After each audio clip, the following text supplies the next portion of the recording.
Nos encontramos a un par de meses de un acontecimiento histórico, de un acontecimiento que por vez primera se vivirá en nuestra nación, en México, y por vez primera ocurrirá también, será un referente para muchas partes del mundo. Es la reforma al Poder Judicial, una vía para sanear el sistema de justicia mexicano y homologar la visión humanista, la visión del buen gobierno, la visión transformadora que emprendió el presidente Andrés Manuel López Obrador y hoy da puntual seguimiento en el segundo piso de la transformación la doctora Claudia Sheinbaum Pardo.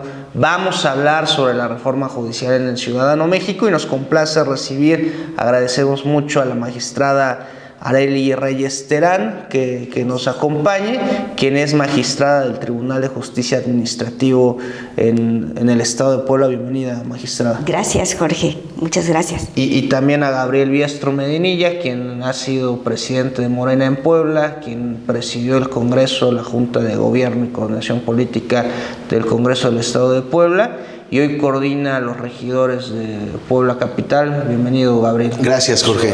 Muchas gracias. ¿Por qué es importante, magistrada, que no solo la materialización de la reforma, porque ya sería un absurdo debatir sobre la viabilidad o no de un hecho consumado? La realidad es que tenemos reforma que la mayoría calificada que le dio a Claudia Sheinbaum Pardo, el pueblo de México, y a las cámaras correspondientes permite esta reforma, ya no hablar, digamos, sobre el análisis de la viabilidad o no de la reforma, pero ¿por qué era importante sanear el sistema de justicia? Y si no en esta forma absoluta como es una elección, ¿qué otro método pudo haberse dado para sanear la totalidad o buscar sanear la totalidad del sistema judicial, de administración de justicia? Gracias, Jorge.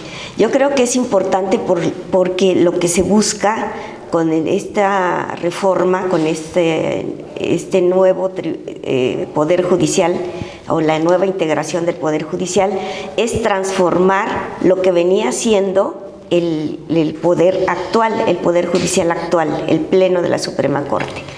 Recordemos que las razones para esta reforma son, entre otras, que venía resolviendo, privilegiando a un pequeño grupo de la población, pequeño grupo privilegiado de la población, ¿sí? Los intereses mercantilistas bajo una perspectiva neoliberal, y en ese sentido emitió sus sentencias, sus precedentes, sus jurisprudencias, y en detrimento, primero, del interés nacional, además en detrimento de las personas que han sido consideradas tradicionalmente como grupos poblacionales vulneralizados o vulnerados por el sistema neoliberal y patriarcal, diría yo.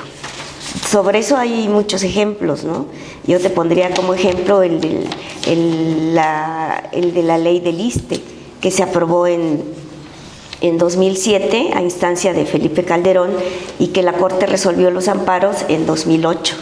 En esa época, al resolver estos amparos, la Corte dio un giro de lo que consideraba un derecho adquirido, que era el derecho a las pensiones, al sistema pensionario solidario de pensiones que había, y dio un giro y ya lo consideró, a partir de esa ley, como una expectativa de derecho, ya no como un derecho adquirido. Entonces eso le da un cambio y se vienen muchas malas prácticas, malas cuestiones para los maestros, para los trabajadores en general de los poderes del Estado. Ese sería un ejemplo de cómo se privilegió en esa época a la oligarquía gobernante, que era el PAN en esa época, con esta política, con esta constitucionalización de esa ley del ISSSTE de 2008. Entonces esas prácticas, y hay ejemplos muchos, las mineras, hay muchos ejemplos de cómo el Poder Judicial fue beneficiando a un grupo privilegiado, a un sector privilegiado y minoritario de la población, en detrimento de los grandes grupos poblacionales tradicionalmente desprotegidos. ¿Cómo esta reforma podrá transformar las lógicas del sistema de justicia y pasar de servir a una plutocracia, de servir a los grandes capitales o a sectores populares políticos, a servir al pueblo? Porque esta reforma va a privilegiar en términos de justicia a todas y todas, pero que en la lógica humanista también tendría que privilegiar con un enfoque de justicia primero a los pobres, ¿no? Yo creo que no hay una fórmula mágica. Por eso hay que informarnos muy bien quiénes son los que están y las que están contendiendo, porque finalmente es algo, como bien decías, totalmente nuevo. O sea, es un experimento que tendremos que probar. Yo creo que bienvenidos los cambios, bienvenido todo o bienvenida toda aquella fórmula que busque renovar a un poder tan podrido y tan corrupto como lo es el Poder Judicial en sus niveles. Y conste que no digo que todos y todas, creo que también desde adentro ha habido una gran lucha. Afuera para reformar esto también fue una enorme lucha donde se fueron hasta tribunales internacionales, nos fueron hasta acusar con otros países, con Estados Unidos, porque hubo una gran resistencia al cambio. Si bien el movimiento histórico lo da esta lucha entre conservadores y reformistas o conservadores y liberales, y hoy se consolida la gran parte. Uno es la participación de las personas y dos, no nada más una participación porque sí, sino una participación consciente. Si nosotros entendemos, bueno, en primer lugar, lo que representa este Poder Judicial, vemos claramente cómo mientras liberan las cuentas de Gómez Montt, liberan las cuentas de la esposa de García Luna, pero casi en fast track dan los sabadazos. Por otro lado, nos encontrábamos a un Poder Judicial que efectivamente iba en contra de cualquier reforma, como la eléctrica, como la misma ley, ¿cómo era la reforma para los sueldos y salarios, las de remuneraciones? Todo esto era un gran problema. Entonces, que represente realmente a las personas y sobre todo a los más necesitados, traía yo aquí, son más de 90,000 los casos de personas que no tienen una sentencia. Y eso lo decía la propia ONU, ¿no? Mientras tanto, a cabeza de vaca le daban inmunidad, ¿no? Le liberaban. Por ejemplo, una nota del Universal, ¿no? De 2022 a la fecha, liberan a 72 líderes del crimen organizado. Entonces, para este tipo de cosas sí había tiempo. Suspende la Ley Federal de Remuneraciones, ¿no? Entonces, un Poder Judicial que estaba claramente en defensa, como decía la magistrada, de una oligarquía, de una minoría rapaz, ¿sí? Y que no respondía a los intereses de los más necesitados. ¿Por qué? Porque hay que ver, por ejemplo, Suprema Corte echa atrás la reforma eléctrica de AMLO, defendiendo a los grandes capitales internacionales, defendiendo lo que de verdad le interesaba en ese momento a este Poder Judicial. Entonces, considero que sí hay una gran posibilidad, pero no quiere decir que en automático vayamos a ver después del 1 de junio y de la participación, pues como si llegaran con una varita mágica y todo cambiara. Vamos a ver cómo funciona, vamos a ver cómo va a responder la ciudadanía y vamos a ver cómo van a responder los nuevos y las nuevas integrantes de este Poder Judicial. ¿Cómo entiende usted, magistrada, estas narrativas que demarcaba Gabriel, sobre todo de los gobiernos extranjeros, particularmente el de Estados Unidos, también el de Canadá, diciendo que la materialización de esta reforma traería consigo incertidumbre para el sector empresarial, que nos ponía, digamos, en una vulnerabilidad de certeza jurídica para los inversionistas el hecho de esta reforma? ¿Cómo lo interpreta usted? Bueno, yo no lo veo así. existe jurídicamente un principio que es el de estricto derecho, y en los casos en los que se controverten cuestiones con las empresas, aplica ese principio. Entonces los juzgadores se atienen a las pruebas y a lo que cada parte diga, ¿sí?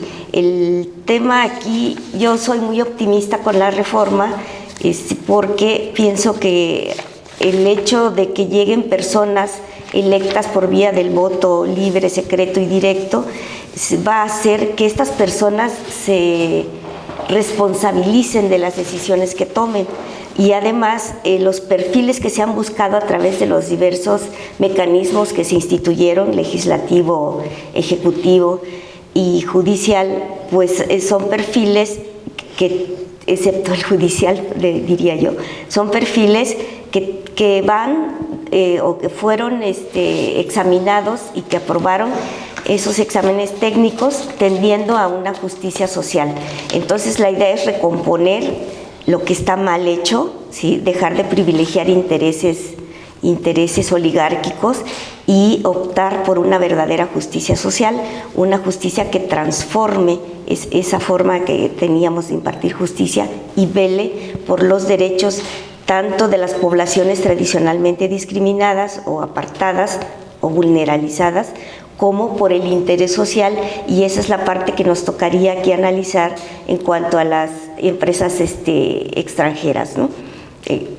Los nuevos juzgadores privilegiarán el interés del país y no como lo venía haciendo la Corte, pero opera el principio de estricto derecho, así es que no se verían afectados sus derechos en un litigio. Otra de las críticas que se han puesto a este proceso es, y una crítica, digamos, de tinte clasista y racista, es que el pueblo de México no está capacitado intelectualmente o conscientemente para elegir a los representantes del Poder Judicial, que el pueblo de México no conoce las facultades, los deberes de un juez, de un magistrado, de un ministro. ¿Tú crees que el pueblo está preparado para elegir a los miembros del Poder Judicial? Totalmente, y voy a sacar lo que decía Andrés Manuel López Obrador. Somos un pueblo altamente politizado, se ha demostrado, se ha visto, pero yo creo que también se necesitan mecanismos para que la gente se entere bien a bien, hasta el último rincón de nuestro país,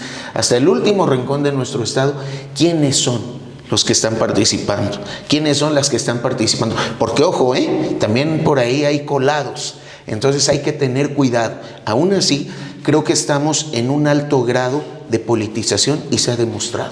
Tan solo cuando el propio presidente Andrés Manuel López Obrador dijo que se tenía que hacer un voto masivo, conseguir las 2/3 partes, una mayoría calificada en las cámaras, creo que la respuesta de la gente fue total y fue demostrando que sí se puede confiar.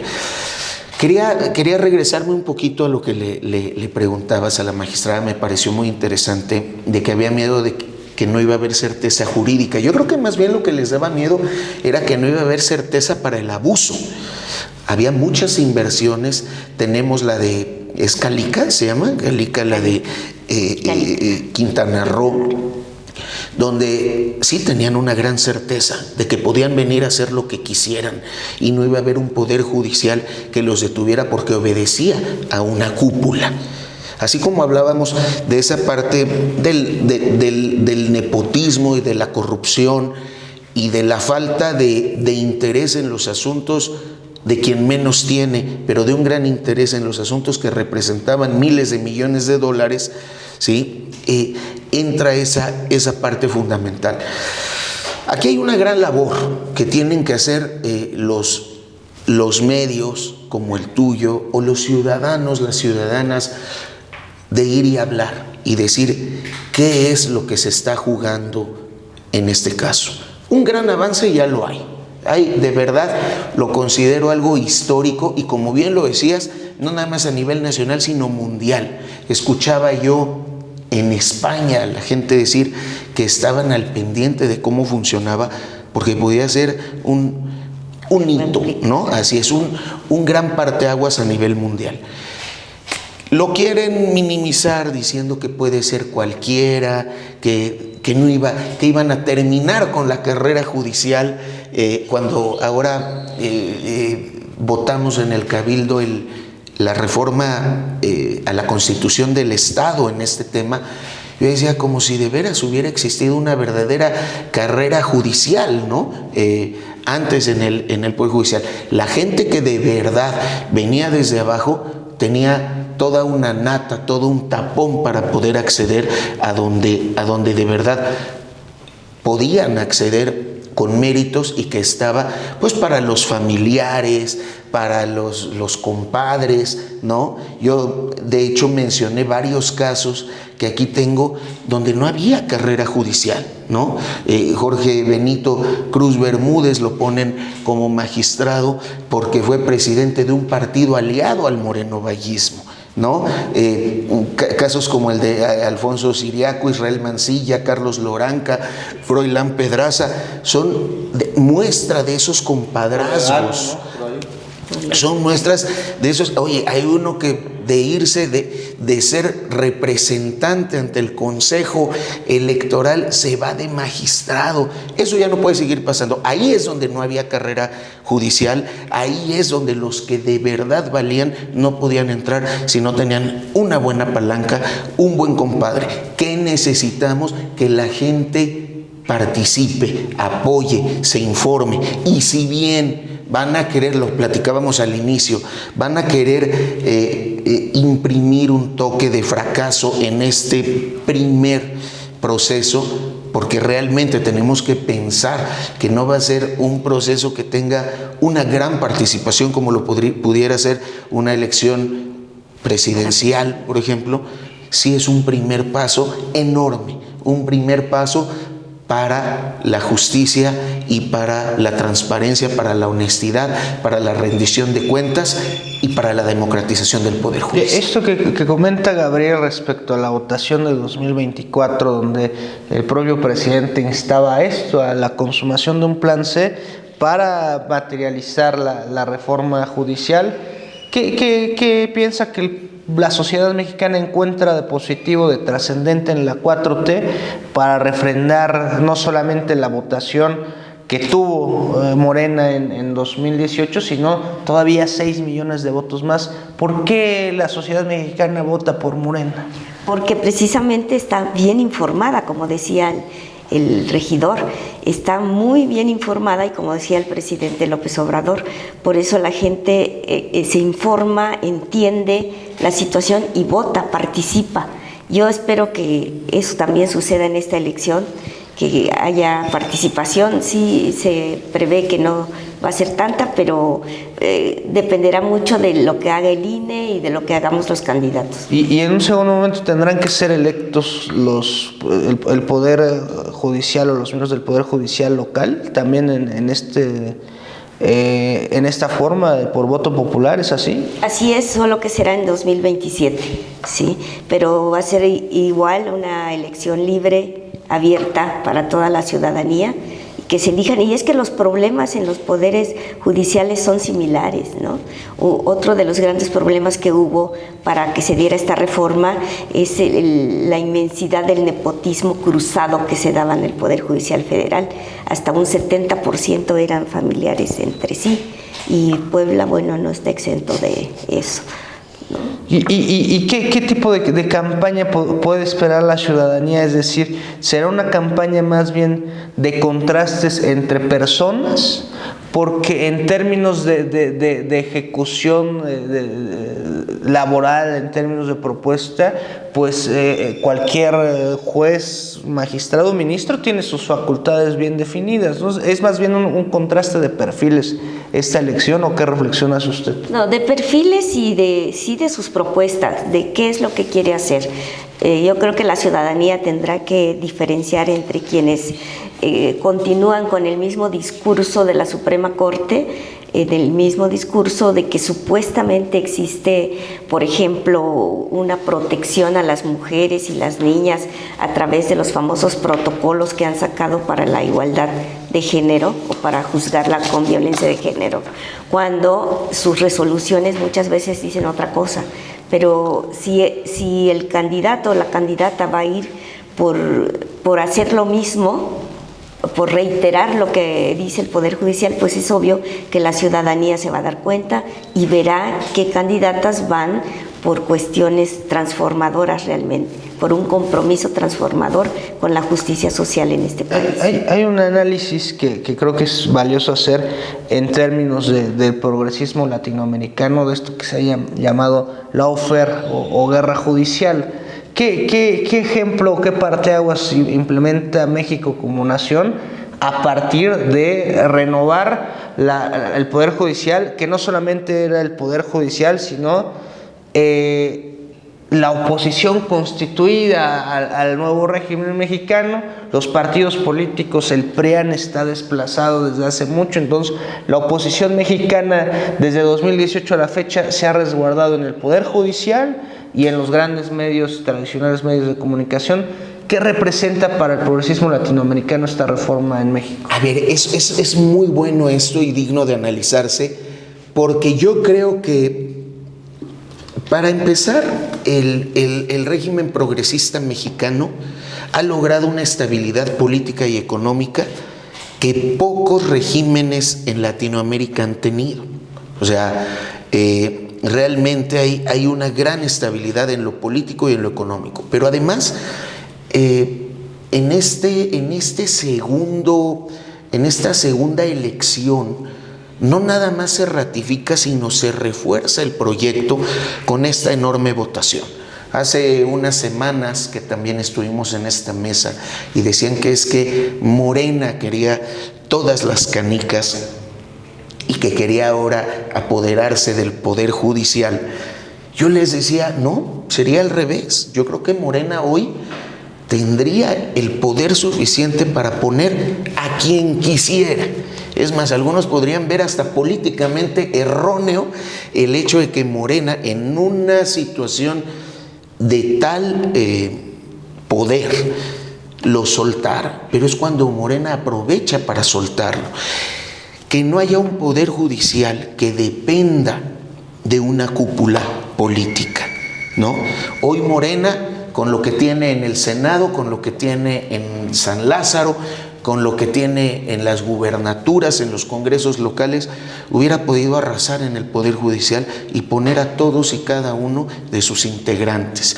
Y aún así está aprovechando esa fuerza para abrirlo, para democratizarlo y para poner a disposición de la gente esta nueva prueba. Entonces, estos casos, pues yo creo que el más característico fue lo que le hicieron a López Obrador en 2005 con el desafuero, para deshacerse de él como el prospecto que podía ganar, y que de hecho ganó en 2006 la elección presidencial, y le armaron todo un expediente que de por sí el Poder Legislativo lo avaló de manera inmediata, ¿sí? Y que al final lo desaforaron y le querían quitar sus derechos políticos, que finalmente, gracias a toda una presión social, no se hizo y se fueron por otras vías.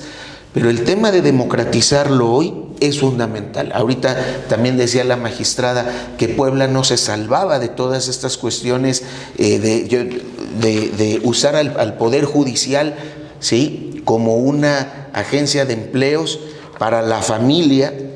6,000 redes familiares había en el Poder Judicial a nivel nacional. Entonces, creo que esto de verdad es una verdadera democratización, ¿sí? Aquí hablan de cómo usaban esos poderes para liberar, ¿no?, a implicados en agresiones sexuales, tentativa de homicidio, de secuestro. Este es un gran momento. Hay una línea muy delgada que considero, ahorita que tocaste el término campaña, una línea muy delgada entre lo que es campaña y lo que no, entre asemejarse a lo que es la elección de un diputado, de un gobernador, de un presidente, a lo que va a ser esto. Y es una línea muy delgada entre no caer en los vicios de lo que podría implicar una campaña, pero por el otro lado entre darse a conocer y que la información llegue a todos lados. ¿Cómo te imaginas la campaña? Yo he escuchado incluso en espacios de organización de ya eventuales candidatos, en la perspectiva de hacer incluso cruceros, o sea, una campaña muy al estilo de estas campañas político-electorales. ¿Tú cómo la vislumbras? Tiene que ser de abajo hacia arriba, y la gente tiene que entender, uno, la importancia histórica de lo que se va a hacer, el poder que esta persona va a tener en las manos y que implica su propia justicia, ¿no? Nos quejamos precisamente de la violencia, de los asesinatos, del crimen organizado, de todo lo que pasa. Pues el primer paso en participar para que eso ya no sea es ese. Entonces sí se tiene que hacer, yo creo que más que nada, y más allá de lo que se tenga que hacer con cada uno de los perfiles, sí es decirle a la gente el poder que tiene en sus manos para cambiar esta situación de violencia, de delincuencia, de impunidad, de corrupción que priva hoy. No es nada más que el policía agarre a un delincuente. Es también, bueno, obviamente que se integre bien la carpeta, que el juez no caiga en todos estos vicios que lo dejan libre.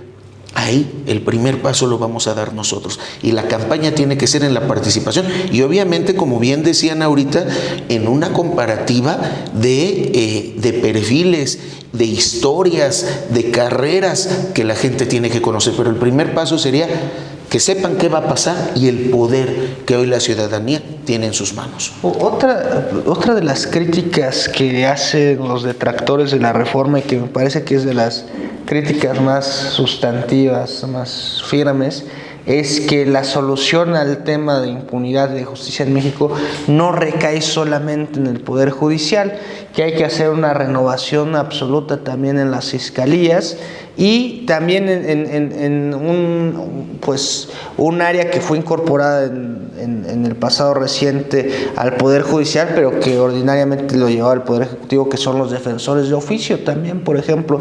¿Qué sigue después de la reforma? ¿Qué sigue después del 1 de junio, después de tener constituido un nuevo Poder Judicial?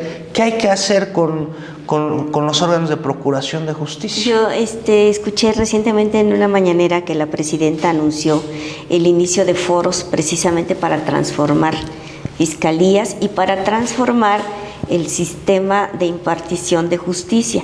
Recabar primero las consideraciones, las propuestas de la ciudadanía para ir por una transformación. Y eso me parece a mí fenomenal, ¿sí? Porque hay muchas cosas que debieran de corregirse, pienso yo. Te pongo un ejemplo en el acceso de las mujeres a la justicia. ¿Cuál es el tratamiento? Yo recuerdo, yo soy feminista y muchos años he trabajado el tema, y recuerdo cuando logramos sacar del ámbito privado el tema de la violencia familiar y lo llevamos a constituir un delito, un tipo penal. ¿Qué pasó con esta reforma al sistema de justicia penal que tenemos actualmente y que fue elaborada pues en la época de Peña Nieto y con la gran participación de la Suprema Corte precisamente? Que esos casos de violencia llegan hasta una etapa que se llama suspensión condicional del proceso, en donde solo se le pide al individuo violento que vaya a unas terapias. Para empezar, el someterlos a una audiencia así de rápido no es correcto, porque ni uno ha deshecho su machismo ni la otra ha adquirido seguridad para poder negociar. Entonces, lo que yo propondría es que esos casos lleguen hasta por lo menos un procedimiento abreviado en donde exista una sentencia. Y luego nos dicen, vas en contra del derecho penal mínimo, ¿no? Que es el que está de moda, ¿no? Y no es así realmente, porque con una sentencia en un procedimiento abreviado, la pena mínima o la que generalmente se debe aplicar es de 3 meses de prisión, y eso da lugar a una sustitución por una multa o por trabajos a favor de la comunidad. Pero ¿qué tendremos en cambio? Tendremos una sentencia en donde el individuo se represente su conducta como reprobable y exista el reproche de la sociedad, exista el reproche social, y eso ya cambia el panorama, ¿no?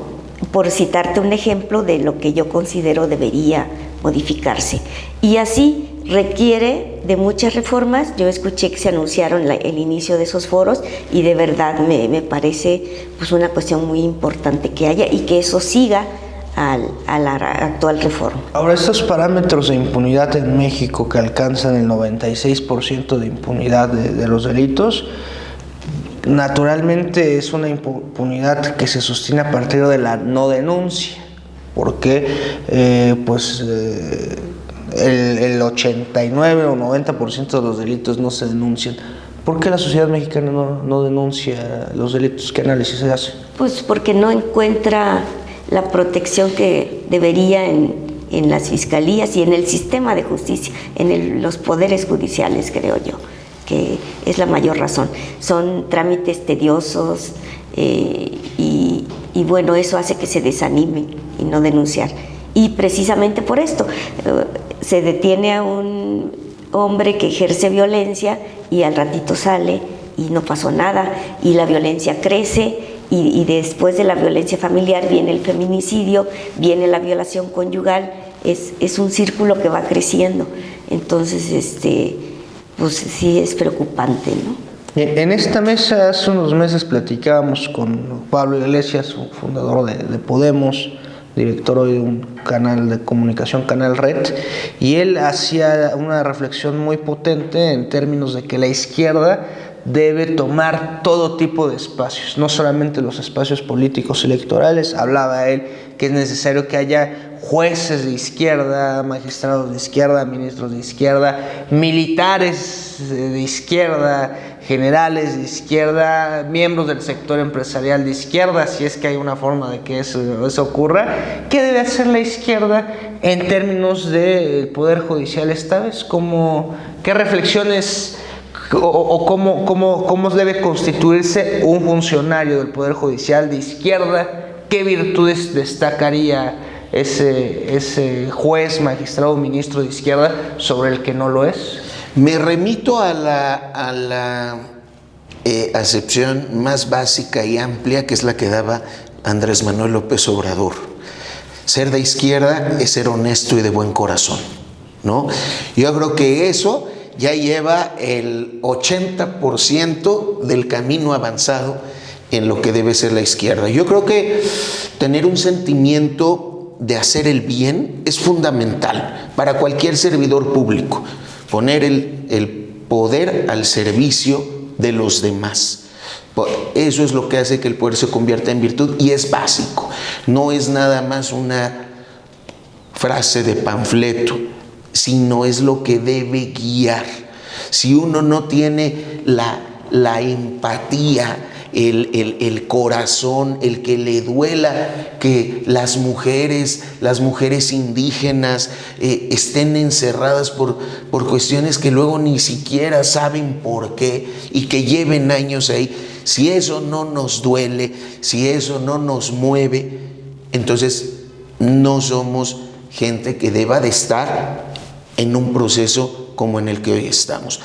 Seamos militares, jueces, lo que sea, tenemos que empezar por esa empatía y ese corazón, ese buen corazón, como decía Andrés Manuel López Obrador. Creo que ese es el primer paso para cambiar cualquier cosa, ¿no? Si de verdad no entendemos que hay quien viene a hacerle daño al patrimonio nacional, a los recursos naturales, a los hombres y mujeres que más lo necesitan, y no nos ponemos del lado, ¿sí?, pues obviamente de nuestro patrimonio nacional, de los más necesitados, no va a servir de nada. Entonces la izquierda se puede resumir en eso. Vamos a defender a los nuestros, a los más necesitados, a nuestros recursos naturales, a nuestra patria y a nuestro pueblo.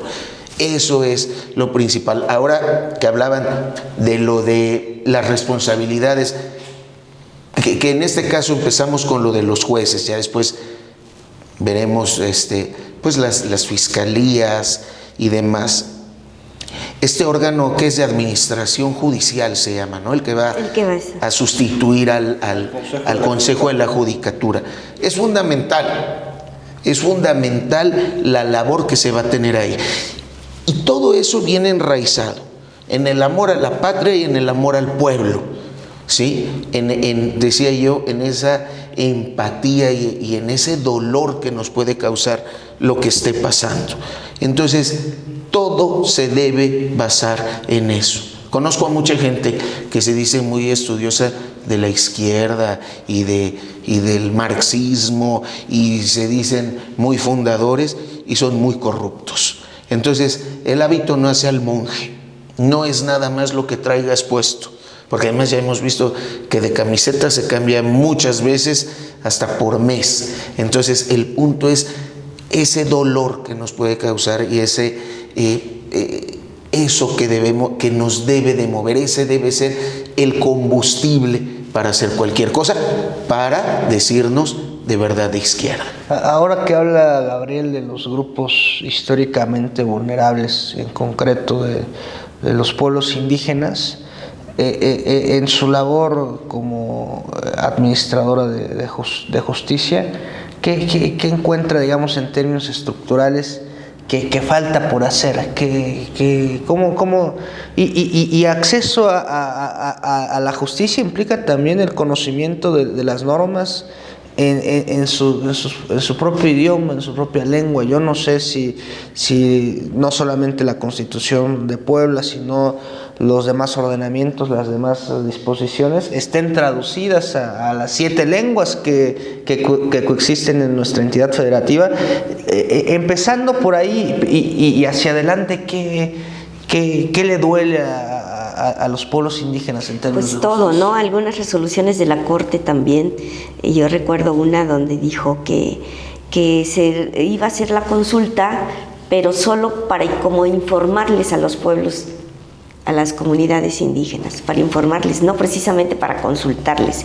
Yo pienso que lo que hace falta, y esto me viene a la mente por una situación que acaba de suceder en el estado de Oaxaca.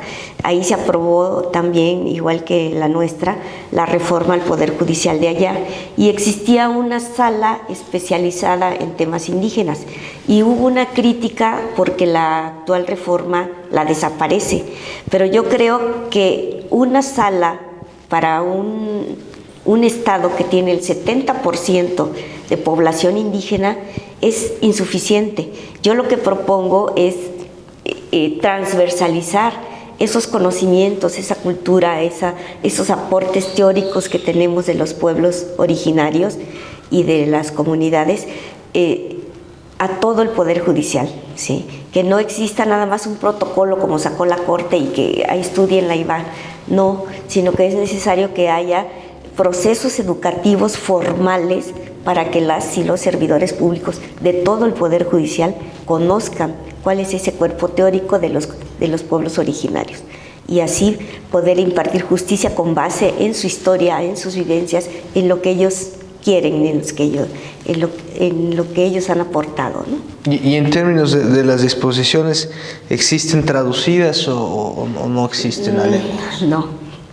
Todavía no. De acuerdo. Hay algunas. En el Congreso hicimos, por ejemplo, la primera de las primeras actividades era traducir, ¿no? Íbamos a empezar con todas las leyes, ya luego vino la pandemia y eso, pero empezamos con la Constitución y la pusimos en náhuatl, en totonaco y en otra, pero sí son esfuerzos que no representan mucho, son el inicio, pero sí se tiene que hacer una gran labor. Ahora, los procesos políticos se reflexionan y se agotan en el corto plazo, no hay una larga memoria colectiva, pero hace 15 años la situación política social de Puebla era otra, completamente distinto, en los márgenes de este fantasma llamado el morenovallismo. Había una coerción del uso de los poderes fácticos, de las fiscalías, del Poder Judicial, con fines políticos y económicos, y creo que la 4T ha desplazado en gran medida eso. Ya no el Poder Ejecutivo coerciona o utiliza a los otros poderes con miras a represiones de carácter político o de satisfacciones económicas.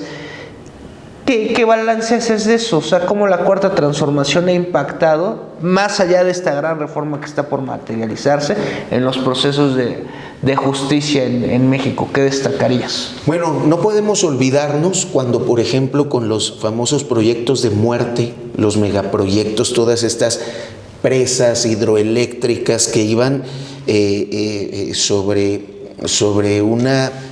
iban a destruir una gran parte de la riqueza natural del Estado, como sobre quienes protestaban,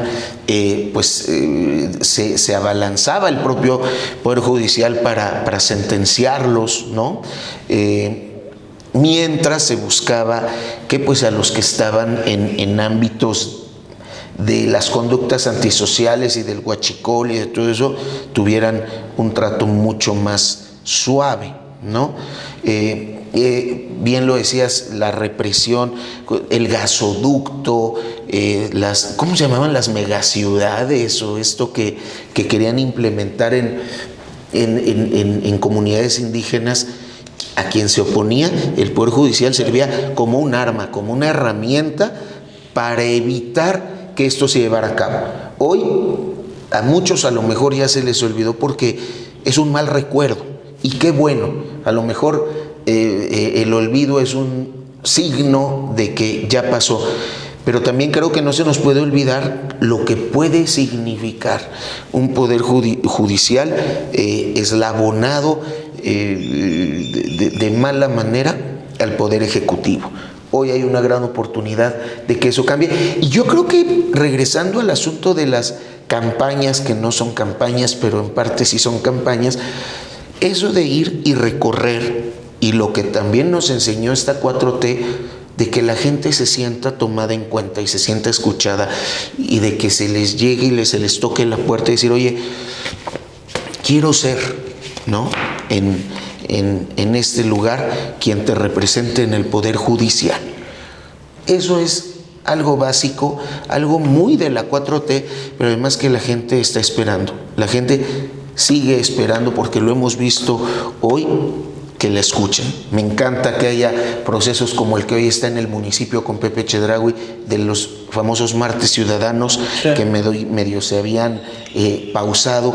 Eso es fundamental. Entonces, estar cerca de la gente y escucharla es básico. ¿Cómo se acerca, no en términos abstractos, la justicia, sino cómo debe acercarse el Poder Judicial estructuralmente a la sociedad, que más allá de estos mecanismos individuales del funcionario, servidor público o del candidato en la interacción personal con el electorado, estructuralmente cómo acercar el Poder Judicial a la gente? Pues con sus resoluciones, ¿sí? Las resoluciones deben ser de tal manera que resuelva los problemas de comunidades y no que las complique, o no que resuelva en favor de empresas que quieren ir por la explotación de la comunidad. Eso es la finalidad de esto, es que resuelva en favor de las comunidades, del pueblo, de problemas concretos. Eso va a llevar a que todo el Poder Judicial en su conjunto siga esos precedentes, siga esas jurisprudencias nuevas que se deben emitir, y que se abandonen las que no tienen este carácter, y haya nuevas formas, nuevas jurisprudencias o que son obligatorias para todo el Poder Judicial. Es una manera de permear de manera estructural. Y simbólicamente, porque creo que sí hay en general con todas las instituciones de gobierno, hay un abismo de distancia hacia la sociedad, ¿no? O sea, no son los funcionarios públicos seres accesibles más allá de la convivencia, la resolución de conflictos, pero creo que menos aún el Poder Judicial. Creo que el Poder Ejecutivo, Legislativo, por esa misma lógica de supervivencia, al ser emanados de un voto popular, pues deben figurar al menos en los momentos de campaña, esa interlocución. El Poder Judicial está aún más retraído de esa convivencia y de esa sensibilidad social cómo disminuir también esas brechas más allá de los términos administrativos de la y de hecho es un gran reto esta reforma, porque de acuerdo con la reforma no nos permiten ir de casa en casa, sino es a través de invitaciones concretas de universidades y de asociaciones. Desde ese punto de vista, yo creo que no fue esa la mejor idea, sino que debiéramos estar más con la ciudadanía, más en corto, ¿no? Y bueno, y el Poder Judicial pues no ha tenido hasta ahorita un sistema de acercamiento de esa manera, pero yo creo que es posible implementarlo. Y en esta renovación de fuerzas espirituales casi del segundo piso de la transformación, ¿qué ha quedado inconcluso en términos de poder legislativo, de poder ejecutivo? ¿Hacia dónde tiene que caminar o seguir caminando la 4T? ¿Qué análisis haces? Híjole, es que hay muchas cosas que se tendrían que discutir, que debatir. Por ejemplo, ahora que se preguntas por el poder legislativo, ¿no? Sobre el tema, por ejemplo, de los plurinominales, ¿no?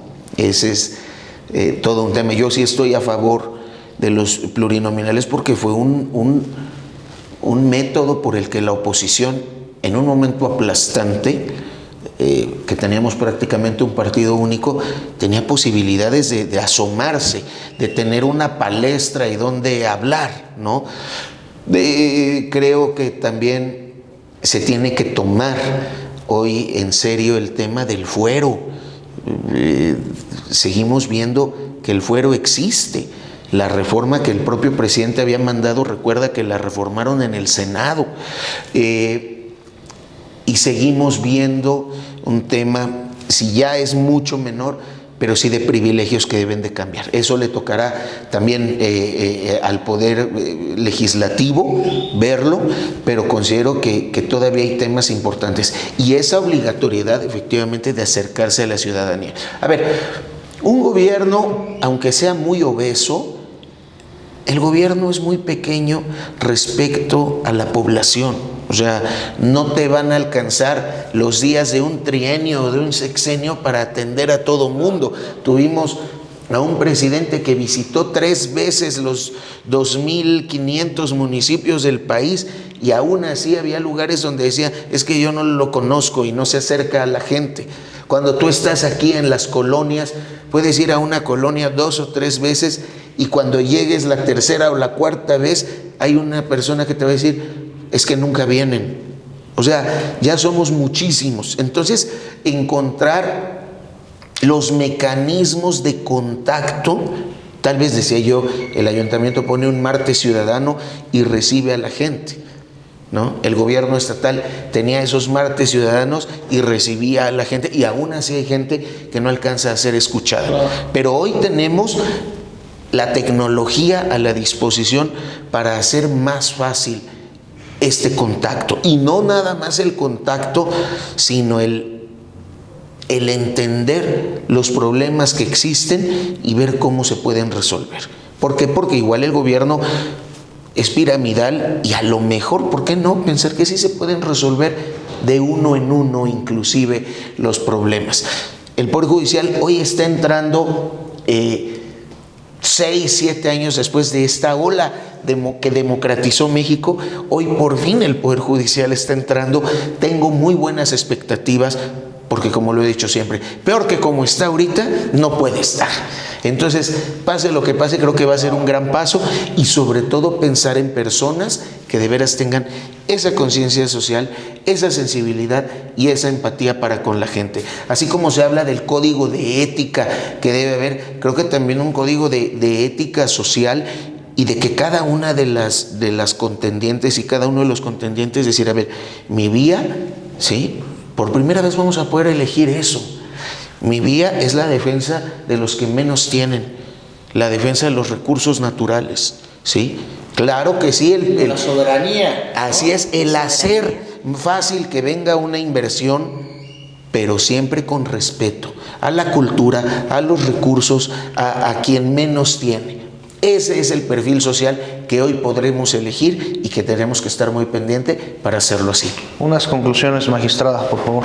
Bueno, pues que este ejercicio es para mí muy importante, es un ejercicio 100% democrático y mis expectativas son que lleguen personas verdaderamente comprometidas con transformar una justicia que se fijaba o que beneficiaba únicamente a un grupo pequeño, minoritario y privilegiado de la población, se transforme realmente en una justicia que vele por los intereses nacionales y que vele por las mujeres, las niñas, los niños, las trabajadoras, los trabajadores, la población empobrecida, las personas con discapacidad y en general por todos los amplios grupos, porque son amplios, son más de la mitad de la población que han sido desprotegidos por la Suprema Corte.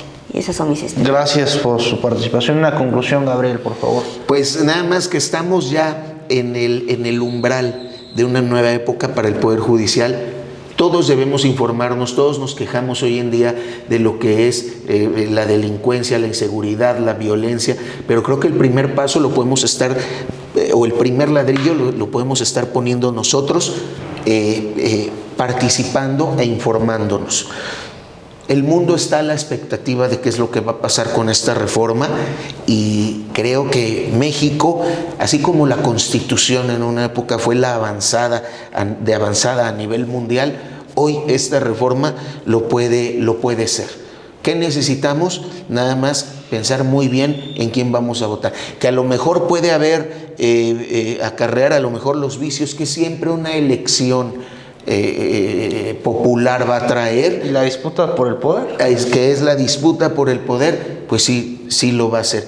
Pero hoy están puestas las condiciones, no nada más en el Poder Judicial, en cualquiera, para que la gente haga su propia voluntad. Entonces, participemos, promovamos esto y sobre todo busquemos a los mejores perfiles, como decía la magistrada, los que tengan mayor conciencia social y más apego a por lo que hoy hemos luchado y que hoy ya es una realidad. Enhorabuena, y este es solo el primer paso de toda una reforma que tiene que llegar todavía más profunda para cambiar de fondo al país. Les agradecemos mucho a ambos. Gracias. Gracias, Jorge. El próximo mes de junio ocurrirá, como ya aquí se discutió, un hecho inédito que hay que tomarlo con una nueva visión y sentido de justicia. El viejo y añejo derecho romano definía la justicia justiniana como darle a cada quien lo que le corresponde. ¿Y qué le corresponde a cada quien? ¿Quién define qué le corresponde a cada quien? En el humanismo mexicano, la justicia está demarcada por darle más al que tiene menos. Esto es El Ciudadano México. Comenten, compartan. Nos vemos la próxima. Muchas gracias.